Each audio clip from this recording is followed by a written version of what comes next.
The shooter of Charlie Kirk, the murderer of Charlie Kirk, has been found. 22-year-old Tyler Robinson, turned in, I believe, by his father. They say family, they say relatives of the murderer have turned him in, did the right thing. So let's watch the conference speech, and we'll talk as we go along.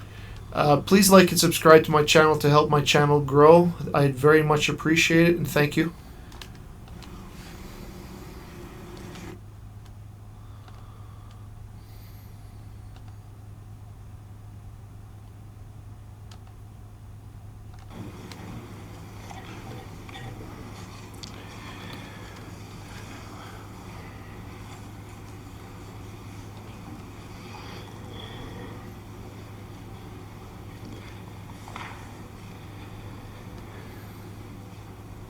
Good morning, ladies and gentlemen. We got him. On the evening of September 11th, a family member of Tyler Robinson reached out to a family friend who contacted the Washington County Sheriff's Office with information that Robinson had confessed to them or implied that he had committed the incident. This information was relayed to the Utah County Sheriff's Office and scene investigators at Utah Valley University. This information was also conveyed to the FBI. Investigators reviewed additional video footage from UVU surveillance and identified Robinson arriving on UVU campus in a gray Dodge Challenger at approximately 8:29 a.m. on September 10th, in which he is observed on video in a plain maroon t-shirt, light-colored shorts, a black hat with a white logo, and light-colored shoes. When encountered in person by investigators in Washington County on September 12th, in the early morning hours, Robinson was observed in consistent clothing with those surveillance images. Investigators interviewed a family member of Robinson who stated that Robinson had become more political in recent years. The family member referenced a recent incident in which Robinson came to dinner prior to September 10th, and in the conversation with another family member, Robinson mentioned Charlie Kirk was coming to UVU. They talked about why they didn't like him and the viewpoints that he had. The family member also stated Kirk was full of hate and spreading hate. The family member also confirmed Robinson had a gray Dodge Challenger. Investigators identified an individual as the roommate of Robinson. Investigators interviewed that roommate, who stated that his roommate, referring to Robinson, made a joke on Discord. Investigators asked if he would show them the messages on Discord. He opened it and showed several messages to investigators and allowed investigators to take photos of the screen as each message was shown by Robinson's roommate. These photos consisted of various messages, including content of messages between the phone contact named Tyler with an emoji icon and Robinson's roommate's device. The content of these messages included messages affiliated with the contact Tyler, stating a need to retrieve a rifle from a drop point, leaving the rifle in a bush, messages related to visually watching the area where a rifle was left, and a message referring to having left the rifle wrapped in a towel. The messages also refer to engraving bullets and a mention of a scope and the rifle being unique. Messages from the contact Tyler also mentioned that he had changed outfits. I know there has been speculation as well as to the writing on those casings, those bullet casings, and I believe we have that as well. And I will share that with you now. So the area north of Campus Drive Road where the suspect crossed over, you saw some of that in the video that we released last night, consists of a grassy area with trees on the edge of the UVU campus.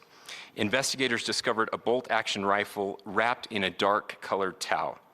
The rifle was determined to be a Mauser Model 98 30-06 caliber bolt-action rifle. The rifle had a scope mounted on top of it. Investigators noted inscriptions that had been engraved on casings found with the rifle. Inscriptions on a fired casing read, "Notices, bulges, capital O-W-O, what's this, question mark."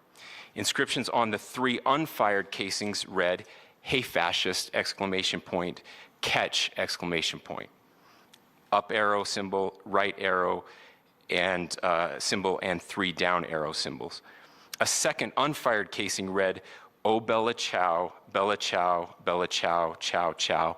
And a third unfired casing read, "If you read this, you are gay, LMAO."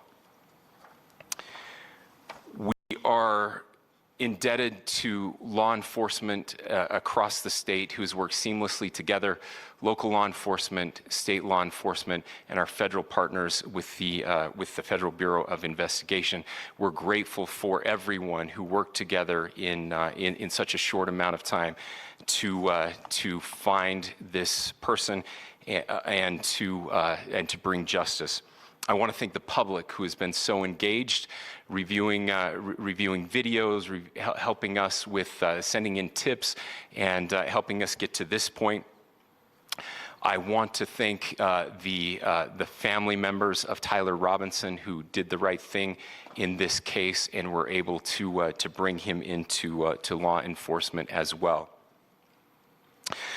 I especially want to thank the family of Charlie Kirk, Erica, Charlie's parents, his children. I want us to be thinking of them as we bring justice in this case. They will be involved in that justice. We will be working very closely with them as we move through this process as well. This is a very sad day for our country, a terrible day for the state of Utah. But I'm grateful that at this moment we have an opportunity to bring closure to this very dark chapter in our nation's history.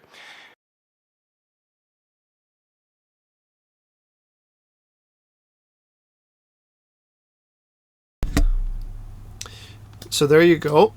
One of the things I'd like to say is I'm very happy they brought him in alive.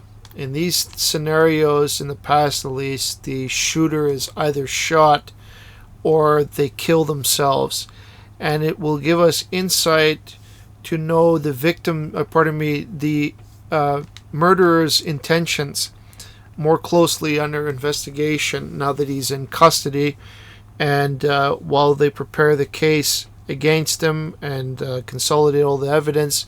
I hope that there will be a public trial. I hope that the whole thing is televised. I don't know how many of you remember Kyle Rittenhouse. I would like something like that to occur in this instance. The public,